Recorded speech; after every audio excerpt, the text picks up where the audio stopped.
day our daily bread, and forgive us our trespasses, as we forgive those who trespass against us. And lead us not into temptation, but deliver us from evil. Amen. In the name of the Father, the Son, the Holy Spirit. Amen. Okay. A cozy afternoon, everyone. We are now on LLM 4, which is the 5S on your computer. So the learning outcome is to evaluate the hazard and risk. Okay. So applying the 5S on your computer. Did anybody do a advanced reading on the 5S? None? Okay, who would like to read the first paragraph? This one. Ako, sir. Okay, go, Stephanie. You work with documents, presentations, graphics, and other files all day, and chances are you have a lot of them, and that means it takes time to find the documents you need, even if it is just a couple of minutes here and a couple of minutes there.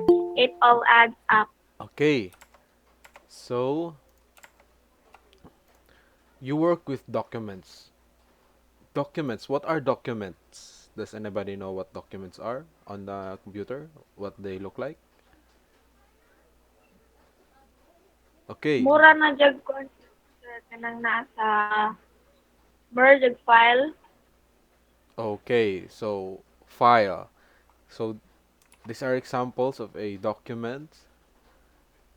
This one itself, the LLM4, this is a document or a file. And presentations are when a document is presented, like this one. I'm presented these documents to you, and it falls down to the term of a presentation. And graphics are pictures or images inside your computer and other files all day. The chances are, when you have a lot of them, pasabot, it takes time to find documents you need. Like for example, you're downloading a files and put it somewhere on your desktop. Yes, they are just couple minutes nga pangitaon, but eventually mapuno na sila sa imong computer and ended up with a lot of files on your desktop, and it causes a data loss or having a difficulty to find a certain folder. Okay, next. But there is a better way to stop the file clutter by managing your files more effectively. Digital files are no different than paper files, and if you don't have a good method of organization, things get lost. Okay? This is one of the reason why I'm letting you put your LLMs on the Google Drive in order to sort everything og asa tanan ibutang. Okay? In my case, this is my desktop. This is how I organize my documents. The first one is this section. This is all the random things I have downloaded that I'm not sure of if magamit pa ba or dili na. So I'm just putting it there. These are just random things, images, files, uh, Microsoft Word documents, Microsoft Excel documents, folders, and this part are my computer games, and this part is my very important documents. And this part is the things that are pending or on hold, the things that I am still working on. Mga projects or files nga wala pa nahuman. So this is how I organize my files. Let's continue. Whether you save your files on your computer's hard drive or shared network location, this course will help you save time and headache of searching for files. The purpose of this instruction is to help you apply 5S concepts to the hard drive of your computer, resulting in an increase to your daily productivity, better organization of your computer, and further compliance with the Office 5S initiative. We will cover the following topics as they relate to your hard drive. Okay, so this is the five S. Siri, Sieton, Sieso, Shiketsu, and Shitsuki. These are Japanese terms. Siri means sorting or putting things in order. Sieton means orderliness or proper arrangement. Sieso means clean and cleanliness. Shiketsu means standardized and purity. And Shitsuki means sustaining a discipline or commitment. Okay, who would like to read the definition of shiri, which is sorting or putting things in order? Who would Ako, like? sir. Okay, go. Tire, sorting or putting things in order, or remove or discard what is not needed so that there are fewer hazards and less clutter to interfere with work. Only keep what is needed. Okay, shiri. Sorting means removing files or documents that are not needed anymore. Having them around only makes confusion. So this is where my random things. These are the things that I consider my clutter. I'm not sure of if these things are still useful. I'm still having second thoughts about deleting these documents. So I think every week I'm doing the Siri, which is sorting. Somehow this section gets cluttered up to here until it touches my game section. Okay, so when that happens, I will clean it up and eventually it will go down again. So in that way, I will not get any confusion when I'm finding a certain file or having a data loss. Okay, so you need to sort, you need to remove what needs to be removed, you need to discard useless files, and in order to create space, more space in your computer. Next, who would like to read Sieton?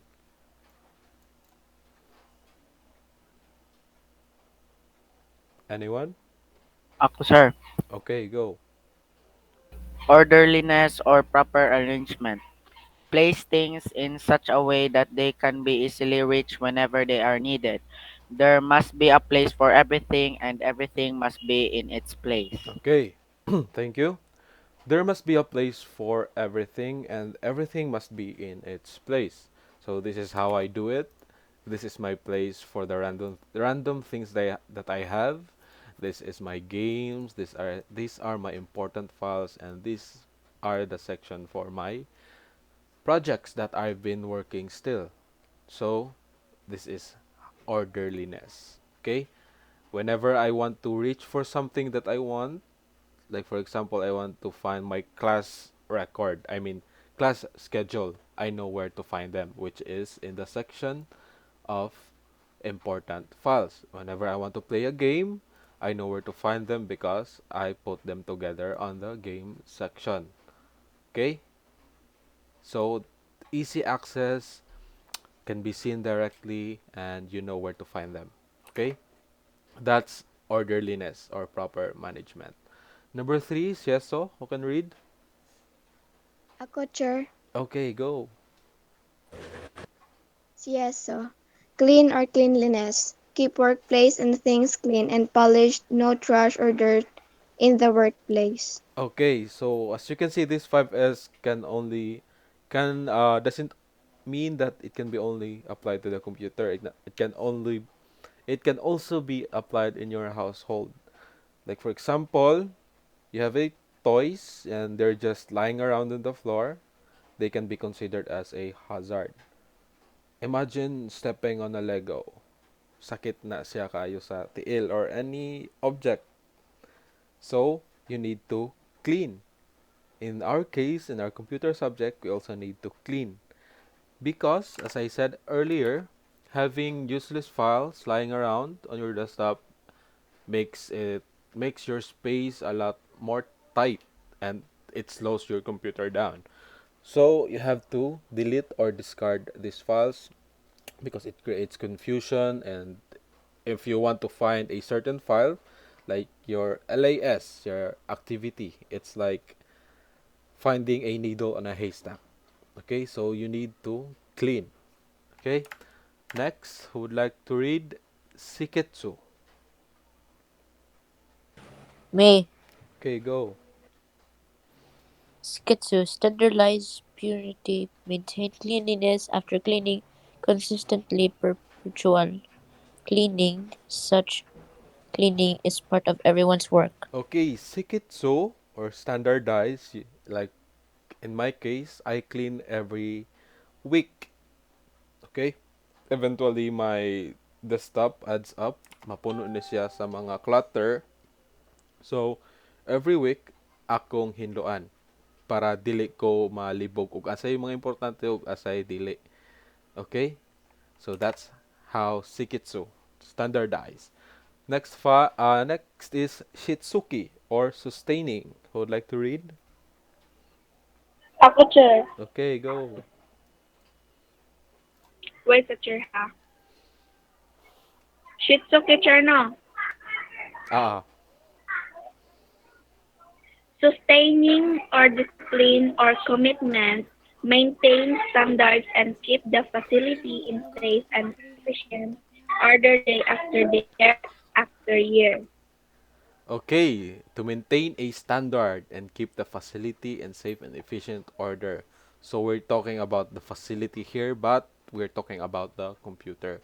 So in your computer, you just can't do any changes. Like for example, my games, like for now they are there, but I want tomorrow to put them somewhere here. It makes a confusion.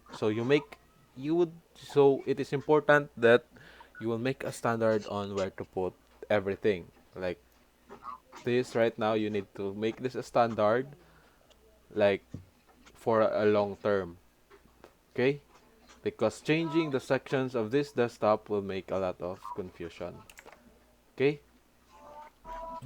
Let's continue. Okay, look at this image. What do you think is wrong in this image?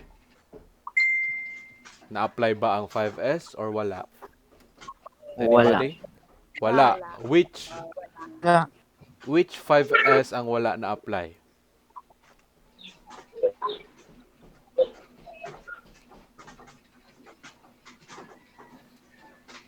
Nabay cleanliness, naabay orderliness, naabay sustainability, naabay unsa pa man? Pag-sort, naabay pag-standardize. Anyone? Wa. Wala na-apply tanan 5S, okay?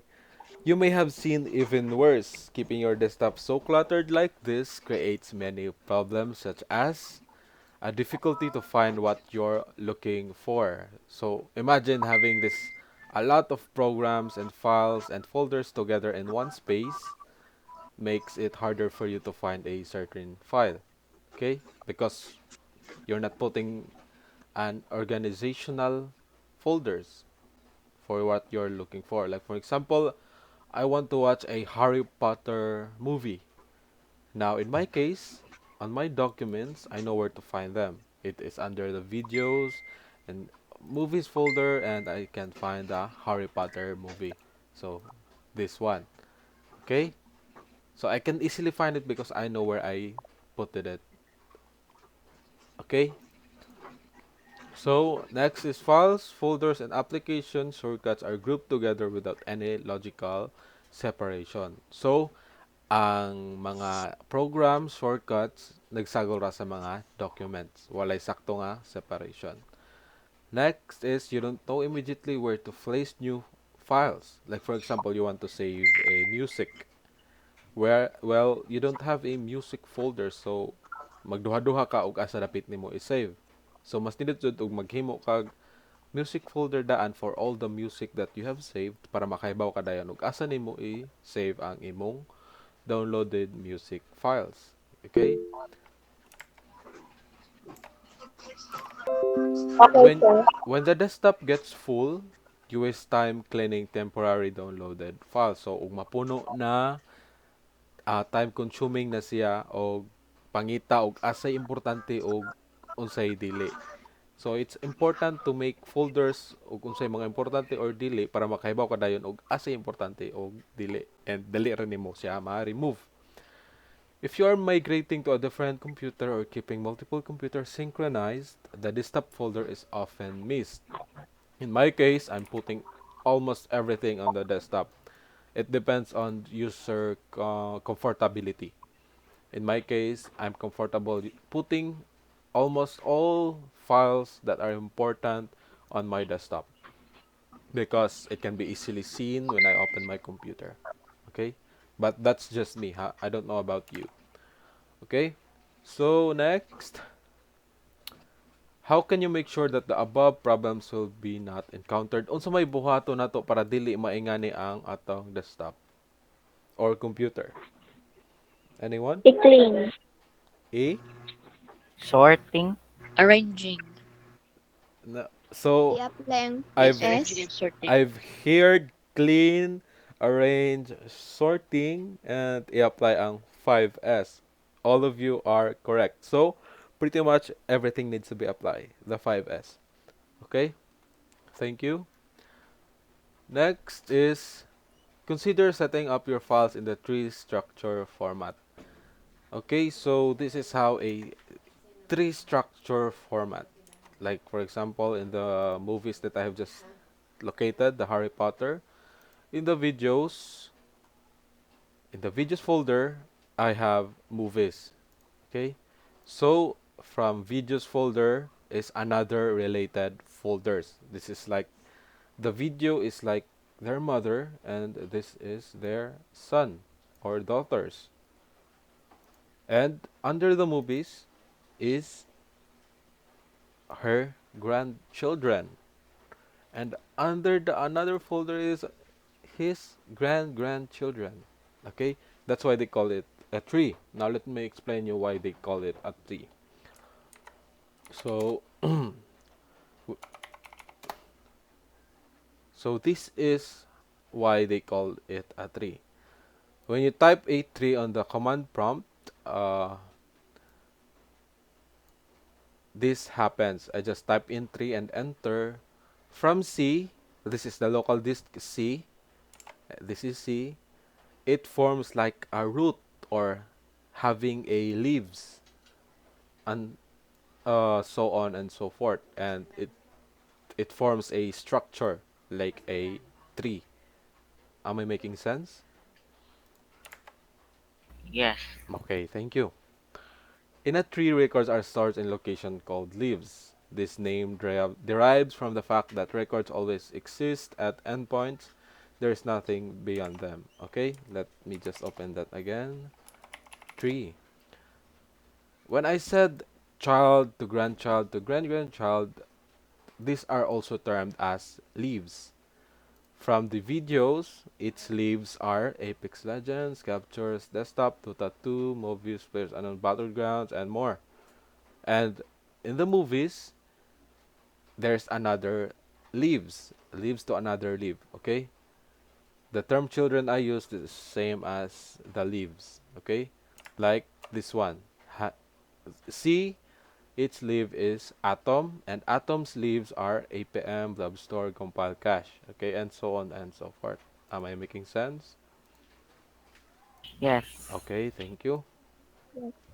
Next is the folder names do not necessarily tell the user what is inside them, making it difficult for yourself and others to find. Also, the folders that are inside don't necessarily belong there or fit with other files. So, it is important to rename your folders correctly. Like for example, this one, can everybody read the folder names in this section?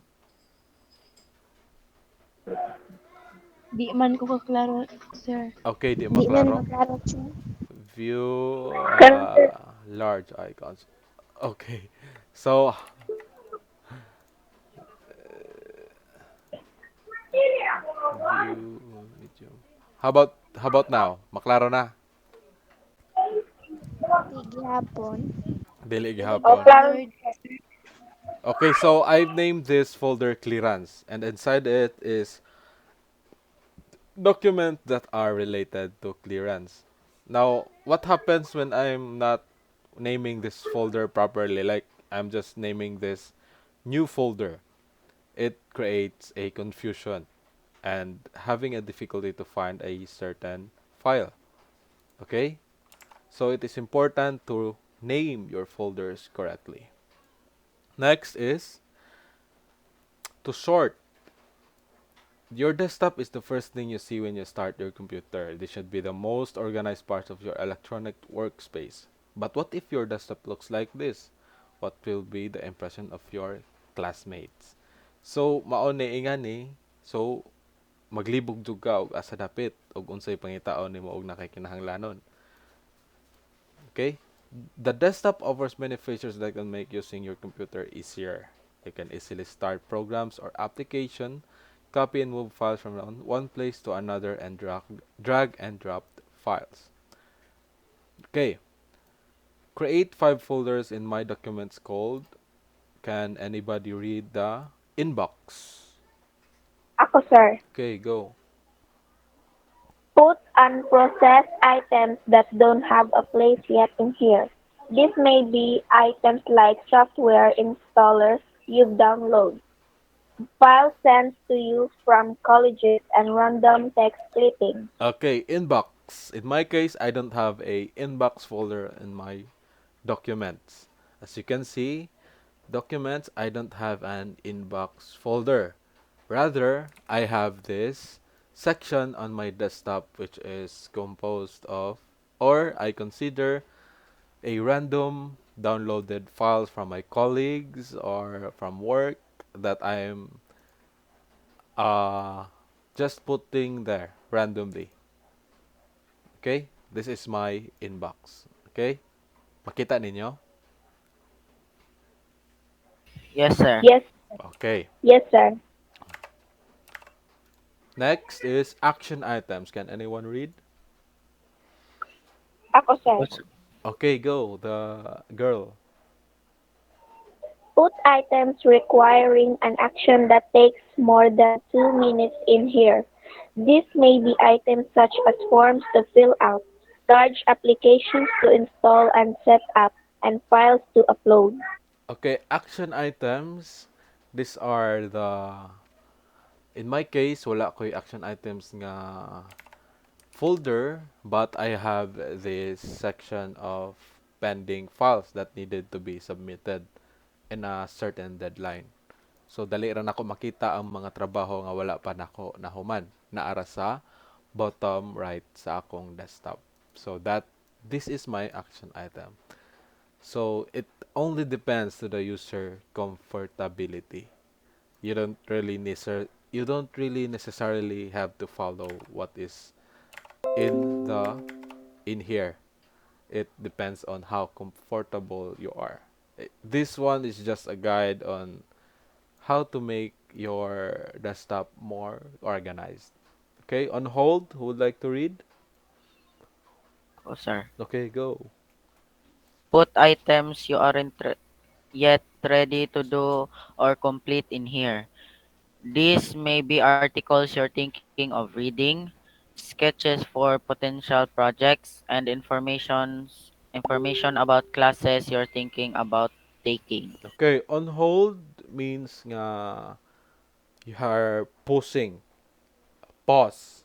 Okay, you're on holding a certain project. Like for example, you're reading a book on your computer or reading something or any article and wala pa ka nahuman, you'll just have to put that folder, I mean that document on the on hold folder para makahibaw ka og unsa nga mga butang nga wala pa nimo mahuman.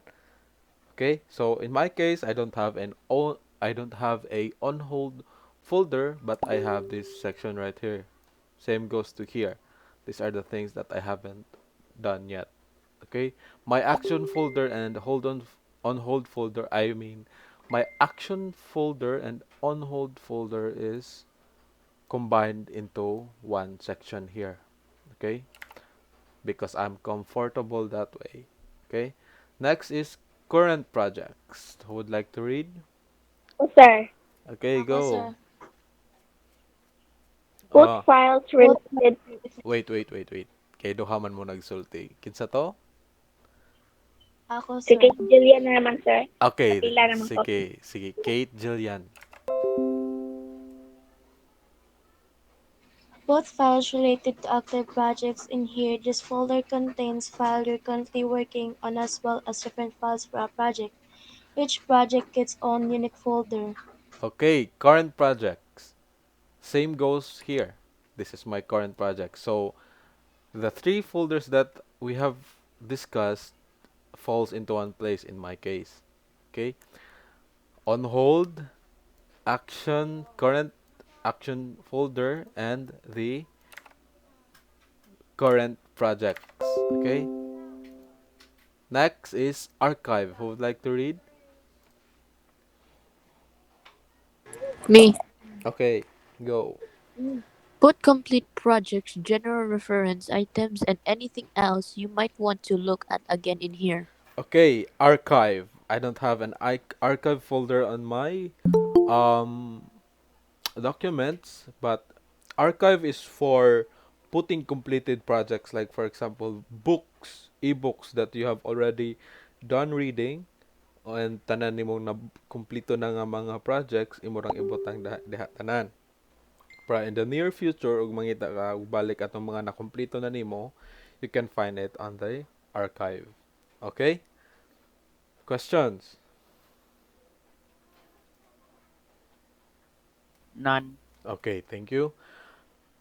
Here's a tip. By placing the underscore in front of the name of the folder, it will be forced to the folder to display at the top of the list of my documents. Okay? So here's an activity. Get a 1/4 sheet of paper and a ball pen. And let me read the direction first. Match the 5S principle that is needed or depicted in the following pictures. So, matching type. You have 5 minutes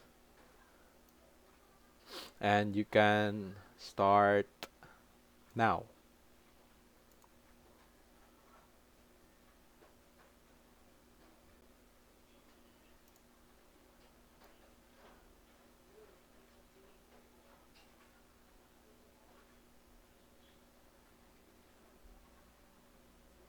Answer na karon, sir.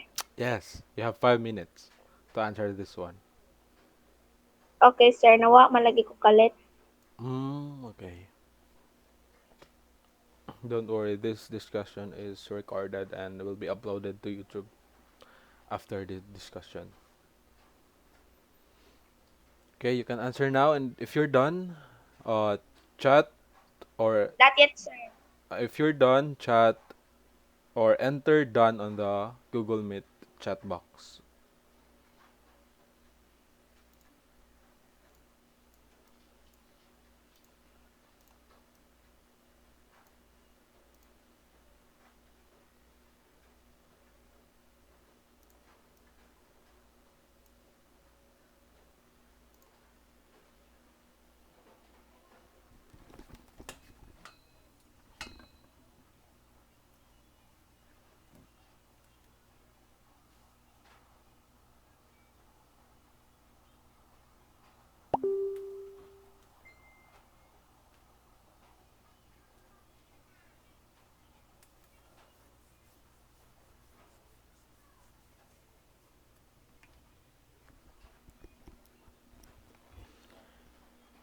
And also, when you're done, upload it to the Google Drive that you've made.